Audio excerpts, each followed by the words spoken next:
The hardest part about being a landlord. The hardest thing about being a landlord? Hardest part about being a landlord is... If you want to scale your rental portfolio, you gotta get around the top investors. That's why we recently went to BPCon 2025 to hear what's the hardest part about being a landlord and hopefully give you some tips to succeed from a few of our friends and customers who have been there before. It's not easy, but there is an underlying theme and it's simpler than you might think. So make sure to stay tuned till the end.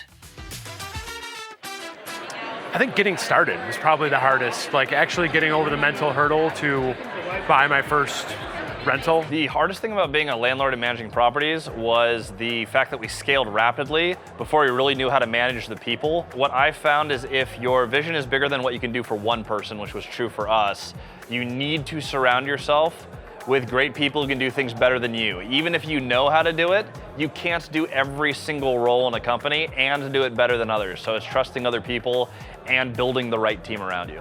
I would say just trying to do everything yourself to save money. And also being responsive, right? So like when someone reaches out, I feel obligated to immediately handle a situation. So sometimes it's inconvenient, but I would say that that's kind of the hardest part is filling rooms, handling tenants. I would say using systems and processes. I definitely do tenant screening. I meet with every single tenant before I actually place them into a property. And I actually utilize Rent Ready for that. It's made property management so much easier. Management. Finding tenants, screening tenants, and dealing with the management part, I'd say. The hardest part about being a landlord is like finding the tenant. Like, I need someone today. So the hardest part about working full-time and also self-managing my properties is really being able to dedicate enough time to each when each of those pieces of my life demand it. For newer landlords, I would suggest that you create systems, standard operating procedures, and automations wherever possible, even if you only have one property. Do it now before you start to scale so that you have the capacity to scale. And I would also urge you to find a community of like-minded individuals that can help support your growth. People. It's the best part of being a landlord. It's also the most difficult part, I think, at some points, right? I think the hardest part is sometimes holding the boundaries I need to be effective with property management. Sometimes you want to fix all of the issues right away, but that is not something you can scale. Right? Even customer service has to close their doors sometimes. These are not emergencies, they can be handled tomorrow. But getting that in myself of like, you do not have to be on call 24/7 for non-emergencies is probably the hardest. The hardest thing about being a landlord? I feel like you have to wear a lot of hats. A lot of times, like you have to empathize with people because they're people too, you know what I mean? When I meet my tenants, I tell them that I'm gonna be the best landlord that they've ever had, and you just have to, just be a good person. I feel like if those people have like firsthand knowledge of having like a good experience with people, then they may tell their other, friends or whatever, like, hey, they're not all bad.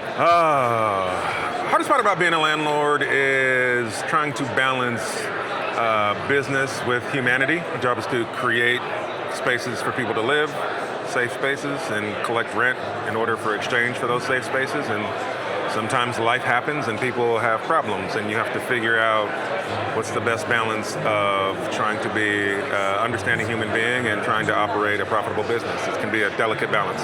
If you could send like one message to all the investors, all the landlords on that note of like humanity, what would it be? Yeah, I think that there's a gap between landlords and tenants. I think people see like contention in that gap, right? Like they're working against each other. And in every other business, there's a customer and a service provider, and that line is drawn pretty clearly.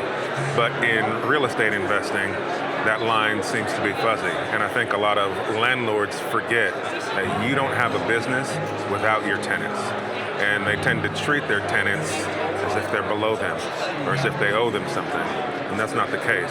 The real case is you don't build wealth and you don't make money unless you have tenants and you take care of your tenants. And so we need to stop looking at our tenants as somebody that we look down on and start looking at our tenants as what they are, which is customers, and we need to provide excellent customer service in order to stay in business.